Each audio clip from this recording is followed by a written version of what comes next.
প্রশ্ন উত্থাপিত হবে, একই সাথে জুলাই সনদ নিয়েও প্রশ্ন উত্থাপিত হবে। ফলে আমরা মনে করি দিস ইজ অ্যান অ্যাবর্টেড স্টেপ। এটা নেওয়া উচিত নয়। যা কিছু হওয়া উচিত এই অধ্যাদেশকে পাশ করা উচিত, আর ভাগ্য নির্ধারণ করা উচিত জুলাই সনদ বাস্তবায়ন আদেশ, গণভোট অধ্যাদেশ, তারপরে হবে গণভোট অ্যাক্ট, তার সঙ্গে নির্বাচন কমিশন কর্তৃক ঘোষিত নির্বাচনের শিডিউল। সবকিছুর একসাথে সমাধান করতে হবে, অন্যথায় এটি কার্যকর হবে না। আপনারা ইন্টারেস্টিং, এখানে একটা জিনিস বলতে হবে, 1991 সালে বেগম খালেদা জিয়া সরকারের আমলে আরেকটা গণভোট অ্যাক্ট জারি করা হয়েছে, যেই অ্যাক্টটা বাংলাদেশ সংবিধান থেকে পঞ্চদশ সংশোধনীর মাধ্যমে যখন গণভোটকে বিলুপ্ত করে দেওয়া হয়, তখনও গণভোট অ্যাক্ট নামে একটা অ্যাক্ট কার্যকর ছিল। সংবিধানের আলোকে 142 অনুচ্ছেদে যে গণভোটের বিধান আছে, এটাকে কার্যকর করার জন্যই মূলত গণভোট অ্যাক্ট নামে একটা অ্যাক্ট পাস করা হয়েছিল। কিন্তু আপনারা দেখবেন পঞ্চদশ সংশোধনী দীর্ঘদিন কার্যকর ছিল, যেখানে গণভোটের কোনো বিধান ছিল না। কিন্তু ঠিকই গণভোট অ্যাক্ট 1991 যা অক্টোবর মাসে জারি করা হয়েছিল, সেটা কার্যকর ছিল। তাহলে এখন কেন তারা এই কথা বলছেন যে যেহেতু তার কার্যকারিতা নাই, সেই জন্য অটোমেটিকটা বাতিল হয়ে যাবে? এই প্রশ্ন যদি আপনারা সমাধান করতে চান, তাহলে জুলাই সনদ বাস্তবায়ন আদেশ, একই সাথে জুলাই সনদ, একই সাথে নির্বাচন কমিশন কর্তৃক ঘোষিত তফসিল এবং ইলেকশনের রেজাল্ট একসাথে ডিসপোজ করতে হবে। Otherwise there will be a legal chaos and legal complexities. সেকেন্ড প্রশ্ন, গুম প্রতিরোধ এবং প্রতিকার অধ্যাদেশ বাতিল করতে চেয়েছেন, একই সাথে মানবাধিকার কমিশন অধ্যাদেশও বাতিল করতে চেয়েছেন। কি কারণ দেখিয়েছেন জানেন? ইন্টারেস্টিং। তারা বলেছেন গুম এবং খুনের সাথে সরকারের সংবেদনশীল আইন শৃঙ্খলা বাহিনী জড়িত আছে মর্মে এই আইনটি পাশ করা দরকার নাই। এবং মানবাধিকার কমিশনকে স্বাধীনতা দেওয়া হয়েছে। সেখানে বলা হয়েছে মানবাধিকার কমিশনের চেয়ারম্যান সহ বাকিরা কিভাবে অ্যাপয়েন্টেড হবেন, সার্চ কমিটি হবে, আপিলের ডিভিশনের একজন বিচারপতির নেতৃত্বে সার্চ কমিটি গঠিত হবে। তাদের চাকরি থেকে যদি সরাতে হয়, তাহলে সুপ্রিম জুডিশিয়াল কাউন্সিল যেভাবে সরায়, একইভাবে মানবাধিকার কমিশনের চেয়ারম্যান সহ কমিশনের মেম্বারদেরকে সরাতে হবে। এবং গুমের ডাইরেক্ট তদন্ত করার ক্ষমতা দেওয়া হয়েছে মানবাধিকার কমিশনকে। এখন তারা বলছেন গুম প্রতিকার প্রতিরোধ আইনও থাকবে না, মানবাধিকার কমিশনের আইনও থাকবে না, তাহলে গুমের তদন্ত করার যে এজেন্সি আছে, যা ল এনফোর্সমেন্ট এজেন্সি, ডিজিএফআই থেকে শুরু করে পুলিশ পর্যন্ত তার আসামি হয়, এই তদন্ত করবে কে? ওই আইনে আছে সো মোটো তদন্ত করতে পারবেন। কেউ যদি অভিযোগ নাও দেন, গুম কমিশন যদি মানবাধিকার কমিশন যদি মনে করেন শত প্রণোদিত হয়ে তদন্ত করবেন, তাও তারা তদন্ত করতে পারবেন। এখন এসে তারা বলছেন এই আইনগুলো ল্যাপস হয়ে যাবে, নতুন করে পুনর্বিবেচনা করে আইন প্রণয়ন করা যেতে পারে। আমরা মনে করি this is disregard to the whole reform process. This is also disregard to the international community. এই আইন প্রণয়নের সঙ্গে আমরা যারা জড়িত ছিলাম, দেশে বিদেশের মানুষ যারা জড়িত ছিল, this is serious violation of their intent and agreement and argument. Second interesting জিনিস, তারা বলছেন দুর্নীতি দমন কমিশন সংক্রান্ত যে সংশোধনী অধ্যাদেশ আছে, এটাও তারা বাদ চান। আপনারা জানেন দুর্নীতি দমন কমিশনের অধ্যাদেশ, সংশোধনী অধ্যাদেশে কি আছে? সেখানে বলা ছিল দুদকের মহাপরিচালক এবং পরিচালকগণ একটা সার্চ কমিটির মাধ্যমে তাদেরকে নিয়োগ করা হবে। সরকার চাইলেই হায়ার এবং ফায়ার করতে পারবেন না। তারা বলছেন এই সার্চ কমিটির বিধানটাকে তারা বাতিল চান। তাহলে দুদকের মহাপরিচালক কিভাবে অ্যাপয়েন্টেড হবে? দুদকের পরিচালকগণ কিভাবে অ্যাপয়েন্টেড হবেন? সরকার যারে চাইবেন তাকেই বসাবেন, যাকেই বাদ দিতে চাইবেন তাকেই বাদ দেওয়াবেন। মহাপরিচালককে তারা এক ধরনের প্রেসার ক্রিয়েট করেই তাকে পদত্যাগ করিয়েছে। এখন যদি কেউ স্বেচ্ছায় পদত্যাগ না করে নতুন যে একজন অ্যাপয়েন্টমেন্ট দিবেন, সার্চ কমিটির অধ্যাদেশ যদি বাতিল হয়, তাহলে দুদকের মহাপরিচালক কিভাবে অ্যাপয়েন্টেড হবেন? তার তো কোনো প্রসেস নাই। দুদকের চেয়ার এবং আরো ইন্টারেস্টিং দেখেন, সুপ্রিম কোর্টে বিচারক নিয়োগ অধ্যাদেশকে ওনারা বলেছেন অসাংবিধানিক, এই জন্য বাতিল চেয়েছেন। এই মর্মে একটা রিট পিটিশন হয়েছিল হাইকোর্ট ডিভিশনে, আপনারা সাংবাদিকরা অনেকেই সাক্ষী। এই বিচারক নিয়োগ অধ্যাদেশ চ্যালেঞ্জ করে রিট পিটিশন নাম্বার 3936/2025 আজকে যে কারণে তারা অসাংবিধানিক বলছেন, এই কারণেই একটি রিট পিটিশন হয়েছিল। অনারেবল হাইকোর্ট ডিভিশন ওই রিট পিটিশনটা সামারিলি রিজেক্ট করে দিয়েছেন উইথ অবজারভেশন। এখন এসে বলছেন এই অ্যাপয়েন্টমেন্ট সিস্টেমটা অসাংবিধানিক, এই জন্য আইনটাকে আমরা ল্যাপস করে দিতে চাই। তাহলে সুপ্রিম কোর্টের বিচারক নিয়োগ হবে কি করে? আগের মতো কানাকানি করে, আগের মতো টেবিলের নিচে দিয়ে কে কাকে পছন্দ করি আর কে কাকে অপছন্দ করি, এইভাবে এটা পছন্দ করেন, এটা পছন্দ করেন, কে কার জুনিয়র আর কে কার সিনিয়র, কার বাড়ি কোথায়, কার আইডেন্টিটি কি, কার রাজনৈতিক পরিচয় কি, এইভাবে নিয়োগ দিবেন? এই নিয়োগ প্রক্রিয়া থেকে সরে এসে কমিশন হলো, যাচাই বাছাই প্রক্রিয়া হলো, গণবিজ্ঞপ্তি হলো, ভাইবা হলো, প্রধান বিচারপতি সেই কমিশনের প্রধান। এখন এসে বলছেন প্রধান বিচারপতির ক্ষমতাকে খর্ব করা হচ্ছে। কেন? প্রধান বিচারপতি নিজেই তো সেই কমিশনের প্রধান। এখানে আরো 7 জন সদস্য আছেন, তারা যাচাই বাছাই করে এই পরামর্শ রাষ্ট্রপতির কাছে পাঠাবেন, রাষ্ট্রপতি সেখান থেকে নিয়োগ দিবেন। তারা এসে বলছেন এই প্রক্রিয়া অসাংবিধানিক।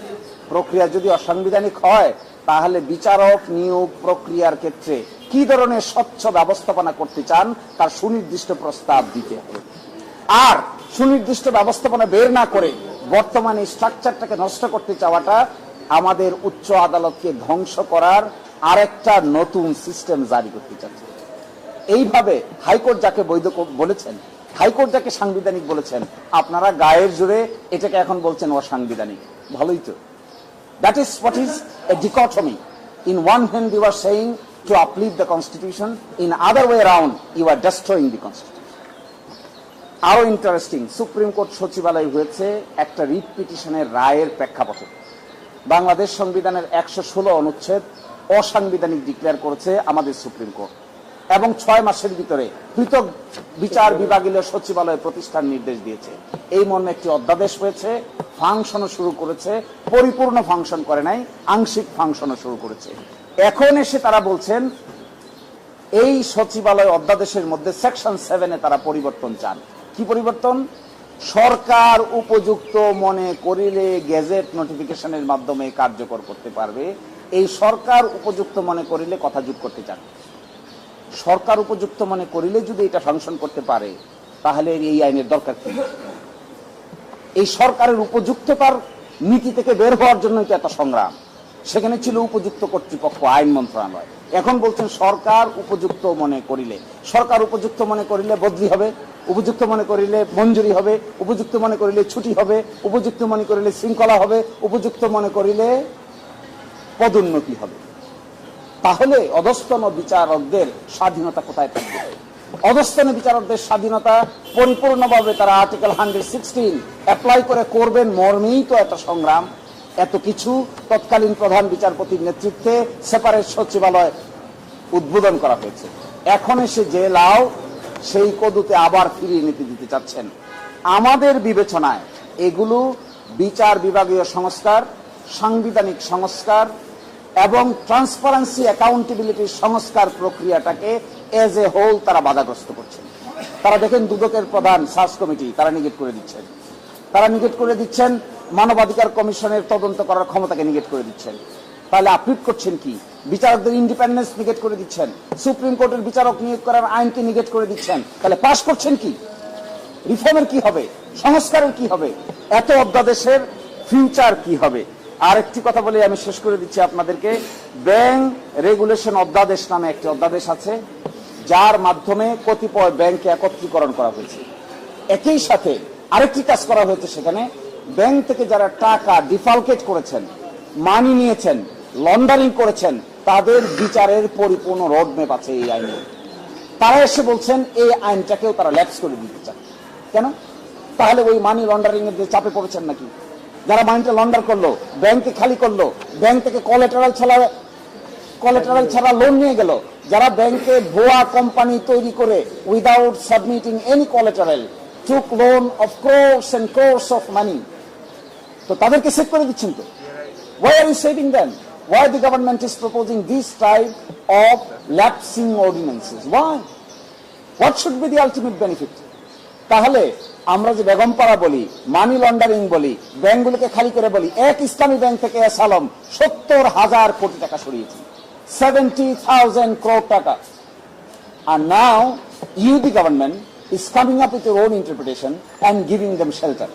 How? যদি আপনাদের কাছে সময় না থাকে, ইনস্ট্যান্টলি বসে এই আইনটাকে পাশ করে কতিপয় বিধান যদি পরিবর্তন করতে হয়, আইনকে পাশ করে পরবর্তীতে সংশোধনী আকারে কতিপয় বিধান পরিবর্তন করা যায়, কিন্তু আইন ইন ইটস এন্টায়ারিটি বাতিল করে দিতে চাচ্ছে। এই জন্য this is a very technical point, legal point. We are arguing our case on our favour, কিন্তু আমরা মনে করি এর সবকিছুর কেন্দ্রবিন্দু হলো ইন্টারিম গভর্নমেন্ট কর্তৃক গৃহীত মেজর সংস্কার প্রক্রিয়ার বিরোধিতা করছে সরকার। তারা সংখ্যাতাত্ত্বিকভাবে বলছে 100 এতটা অর্ডিন্যান্স আমরা একমত হয়ে গেছি। খুঁজে দেখবেন ওই 100 একমত হওয়া 100 কতটা অর্ডিন্যান্সের কথা যে বলছেন তার মধ্যে মেজর কোন সংস্কার পরিকল্পনা নাই। মেজর সংস্কার পরিকল্পনা আছে যে সমস্ত অধ্যাদেশে, তার মধ্যে গুরুত্বপূর্ণ 12টাকে ল্যাপস করে দিচ্ছে। তাহলে এই পুরা 18 মাসের সংস্কার প্রক্রিয়াকে দে আর ডিনাইং, এবং that is the result of the mass upsurge and the revolution. So আমাদের পার্ট থেকে this is our concern, the government should not do this type of drastic measure, they should not take this type of reckless measure. তাহলে পার্লামেন্টকে majority জুড়ে ব্যবহার করে এগুলো করা উচিত না, বরংস স্টেক হোল্ডারদের সঙ্গে কথা বলে উপযুক্ত সমাধান বের করা উচিত। Otherwise country will suffer a লট।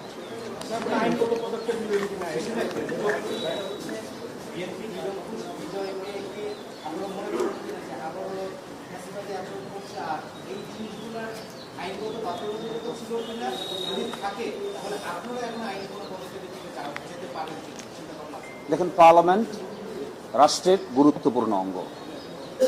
নির্বাচিত প্রতিনিধিদের সংবিধানের সীমার মধ্য থেকে আইন এক্সারসাইজ করার বিধান রয়েছে আর্টিকেল 93-তে এস পার অর্ডিন্যান্স। অলসো আর্টিকেল 65 অনুযায়ী parliament is one of the constitutional organ যারা নাকি এই কাজ করতে পারে। কিন্তু পার্লামেন্টে পাশ করা যে কোনো আইনই পরবর্তীতে বিচার বিভাগ কর্তৃক রিভিউ করার সুযোগ থাকে। আমরা এখন গভর্নমেন্টকে বলছি, please do not take any unreasonable, unconstitutional, anti-reform project. If you take any anti-reform project, unconstitutional law, if you pass by the parliament, that will be challenged before the High Court subsequently. But however, majority যদি কারো থাকে, তারা যদি যুক্তির চাইতে অহংকার আর শক্তি প্রদর্শন করেন, এটা শেষ পর্যন্ত জাতিগতভাবে ভালো কোনো রেজাল্ট দেয় না। এটার প্রমাণ আমরা সকলে।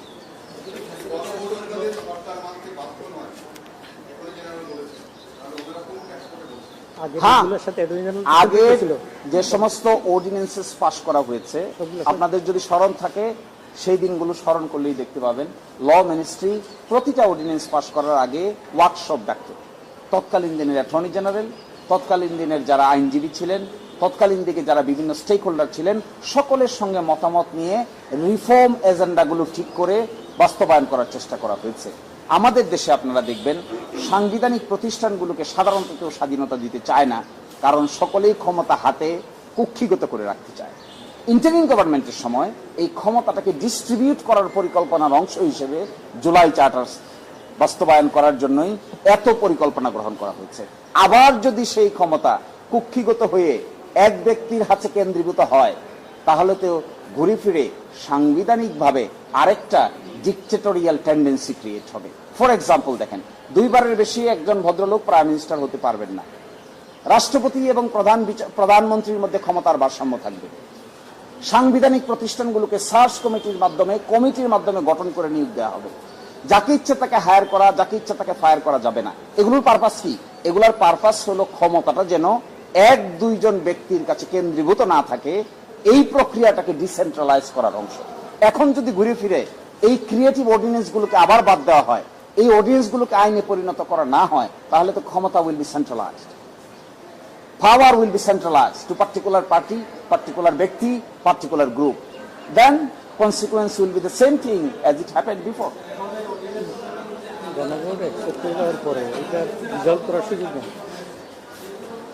এখানে ওনারা প্রস্তাব করেছেন, কিছু কিছু অর্ডিন্যান্সের অধীনে অনেক কাজকর্ম হয়েছে, ওনারা বলেছেন এগুলোকে সেভ করা হবে, হেফাজত করা হবে। আপনি যদি আইনটাকে হেফাজত না করেন, শুধু কাজটাকে হেফাজত করেন, এর অর্থ কি? আপনি কাজটাকে ভালো মনে করে হেফাজত করছেন, তাহলে আইনটাকে ভালো মনে করছেন না কেন?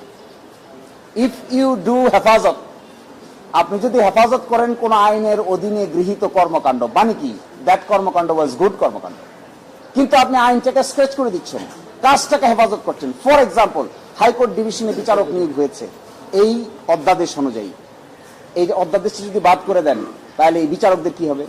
তখন তারা বলছেন এই বিচারকদেরকে আমরা এখানে হেফাজত করব, আর বাকি পরবর্তীতে যারা আসবে তাদেরকে আর হেফাজত করতে হবে না, তারা হেফাজতের বাইরে চলে যাবে।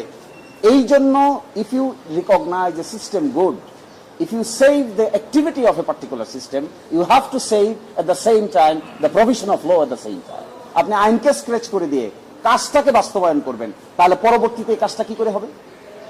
পরবর্তীতে আবার তো হাইকোর্টে বিচারক নিয়োগ দেওয়ার প্রশ্ন আসবে, অল্প দিনের মধ্যে আসবে, আপিলের ডিভিশনে বিচারক নিয়োগ করার প্রশ্ন আসবে। এই প্রশ্নগুলো কিভাবে সলভ করবেন? আগেরটা ভালো মনে করে সেভ করছেন, পরেরটা কি করবেন? আগের মতই করবেন, গোপনে গোপনে টেবিলের নিচ দেয়া, অমুককে পছন্দ, তমুককে অপছন্দ, অমুক আমার দলের লোক, তমুক আমার দলের লোক, এইভাবে বিচারক নিয়োগ করার জন্য আবার সেই রাস্তা ওপেন করছেন। This is a bad intention, nobody should do this. আপনারাও এই সমস্ত ব্যাপারে প্রশ্ন রেজ করা দরকার। শুধু সরকার নয়, আমরা জনগণকে আহ্বান জানাই। সরকারের কাছে আমরা এটা বলতে চাই, ইন্টারিম গভর্নমেন্টের সময়ে ব্রেক থ্রো অর্ডিন্যান্সেস যেগুলোর মাধ্যমে মেজর রিফর্ম করা হয়েছে, এই রিফর্ম অর্ডিন্যান্সেস গুলোকে দয়া করে ল্যাপস করবেন না। দয়া করে এই অর্ডিন্যান্সেস গুলো, বিশেষ করে গুম প্রতিরোধ প্রতিকার অর্ডিন্যান্স, মানবাধিকার কমিশন অর্ডিন্যান্স, বিচার বিভাগীয় সচিবালয়কে পৃথক করার অর্ডিন্যান্স, বিচারক নিয়োগ দেওয়ার অর্ডিন্যান্স, গণভোট অর্ডিন্যান্স এবং ব্যাংক রেজলিউশন অর্ডিন্যান্স, এই অর্ডিন্যান্স গুলোকে যদি, দুর্নীতি দমন কমিশন অর্ডিন্যান্স, এই অর্ডিন্যান্সগুলোকে যদি আপনারা কোনো কারণে বাতিল করেন, তাহলে রিফর্ম আকারে রাষ্ট্রকে হাজির করার যে স্বপ্ন তৈরি হয়েছিল এটাকে কিল হয়ে যাবে। People will be frustrated, people will see no hope. We need hope. আমাদের তো আশা দরকার, আমাদের প্রত্যাশা দরকার, আমাদের হতাশ হওয়ার আর কোনো দরকার নেই।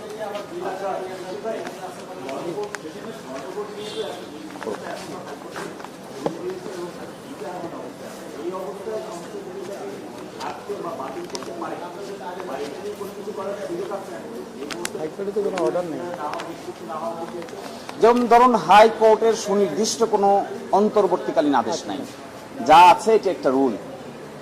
বলা হয়ে থাকে পার্লামেন্ট অতীতেও অনেক কিছুকে ইন্ডিপেন্ডেন্ট সিদ্ধান্ত নিয়েছে।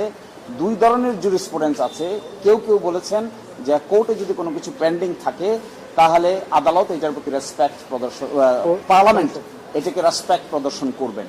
আবার উল্টাও আছে, parliament as an independent organ, they can take their decision independently, no matter who is doing what. এই দুই থিওরির মধ্যে আমাদের সুপ্রিম কোর্টের জাজমেন্টে দুই আলোচনায় আছে। কিন্তু আমরা মনে করব এই ক্ষেত্রে উচিত হবে গণভোট হয়ে যাওয়ার পরে প্রায় 69% পিপলের অপিনিয়নকে ফ্রাস্ট্রেট করে এইরকম কোন ইনিশিয়েটিভ কারো পক্ষেই নেওয়া উচিত হবে না, neither the judiciary not the parliament.